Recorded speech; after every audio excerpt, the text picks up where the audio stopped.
Thank you, Mr Deputy Speaker. Thank you for the opportunity to outline the Morrison government's unwavering commitment to protecting and preserving our iconic and spectacular natural environment now and for generations to come. Mr Deputy Speaker, our government is committed to protecting our environment and at the same time providing real economic leadership and reform as we prepare for our post-pandemic world. There are many examples, Mr Deputy Speaker, that illustrate this, but I'll outline three key areas of substantial investment. Firstly, in the Morrison government's most recent budget, we've made significant commitments to protect our oceans and waterways, to preserve our pristine national parks and heritage areas, and we're also now transforming our nation's waste industry. And any MP in this House who's been to a local school will know how schools engage and embrace waste and recovery and recycling.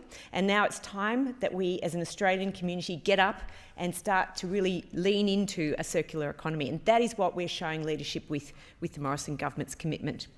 We've committed $249.6 million to drive a $1 billion transformation of our waste and recycling capacity that will not only help save waste but also create 10,000 new jobs over the next decade. These jobs will be generated through new initiatives such as the Recycling Modernisation Fund, the National Waste Action Plan and the implementation of our waste export ban. Real investment to create real impact. Australia generates about 67 million tonnes of waste each year, and only 37 million of those are recycled. That's why the Morrison government is stepping up. As the Prime Minister has said, it's our waste, it's our responsibility. Our plan will work to end the 645,000 tonnes of rubbish, including plastic, paper, glass and tyres, that we ship overseas, mainly to China. It would also provide the basis for those who design, manufacture and distribute products to take greater responsibility for the impact of those products on the environment. And I welcome anyone to look at the Science and Technology Committee's Waste and Recycling report that has just been delivered to Parliament. Secondly, I'm proud, Mr Deputy Speaker, of our package to protect our oceans and marine ecosystems. Australians love the beach, but more than that, we care about our environment. The package of $67 million includes $14 million to tackle the marine impacts of ghost nets and plastic litter, and $28 million for compliance, enforcement and monitoring activities.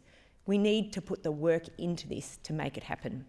A further $20 million is being invested through the Relief and Recovery Fund to re-establish native oyster reefs at 11 sites across the country.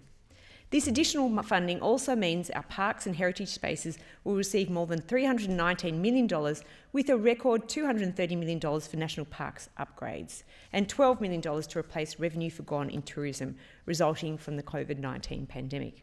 Again, important investments in our natural resources to protect them now and for future generations to come.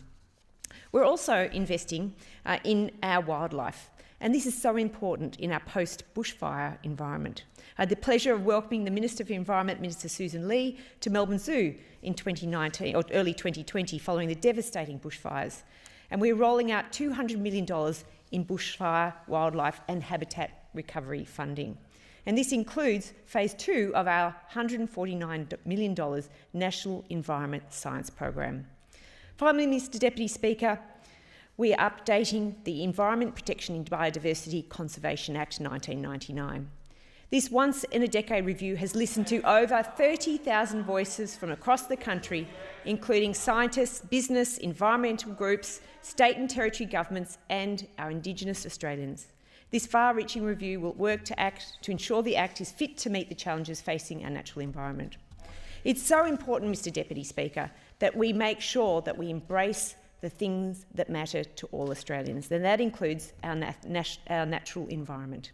Mr Deputy Speaker, I'm proud to be a member of the government who continually champions environmental protectionism.